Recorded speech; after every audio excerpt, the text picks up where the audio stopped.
I came here in 2004 as an undocumented immigrant, and I've been an undocumented immigrant until 2012, where I got a work permit from the President of the United States.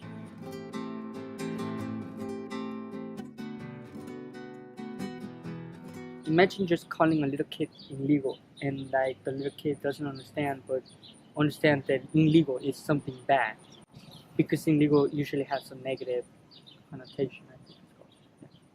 But if you call somebody undocumented, they'll be like, it's more like positive for them. Usually when they say illegal, they have that word alien afterward, or something with illegal, they say criminal, like they categorize us as criminals in it, and so you're calling us criminals.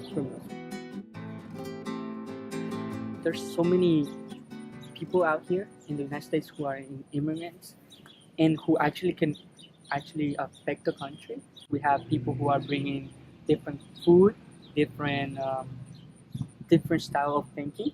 Some of them want to create a small business, and who doesn't want small business to create jobs?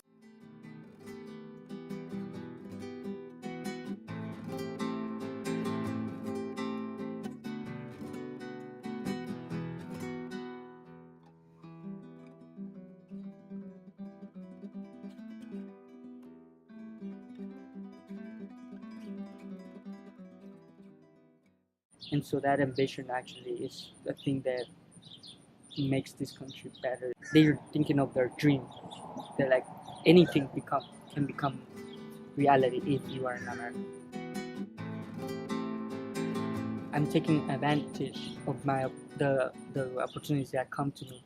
I got a better education, so I can actually get a better job, and I can actually help my family. So it's not like I got that push, but it's more like I got an ambition to make myself better, to actually give my family back, because they care so much about me.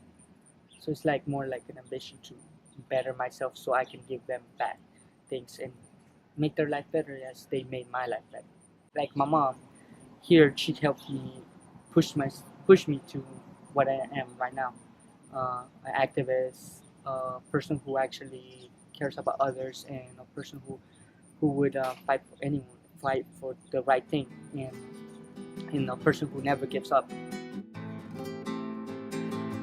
I pick up words and I understand them, but sometimes I'm like, I don't know how to use in what context to use. So, or sometimes I forget the word because I'm thinking it in Spanish, but I'm trying to translate it to English, or I'm thinking in English and I can't translate it to Spanish. Things like that, I can't. Like my head is sometimes in between, like trying to translate. We are kept in two languages, and I'm trying to balance them at the same time. So it's really hard for me sometimes to like even read aloud. Sometimes I can't, like I'm like, oh shoot, I'm gonna read aloud. It's like now I got in a little more more flexible with it. But back then I would never read out loud because it was harder for me, because I was like, oh, I'm stuck in this words and people are looking at me. I feel ashamed. I feel so much. It's like people feel ashamed when they're English second language learners and they can't say a word out loud. Like they feel that judgment, those eyes looking at you when they're like, people are saying things probably kind of bad or things like that. So you feel like the spotlight is on you and you can't say things. It's like that.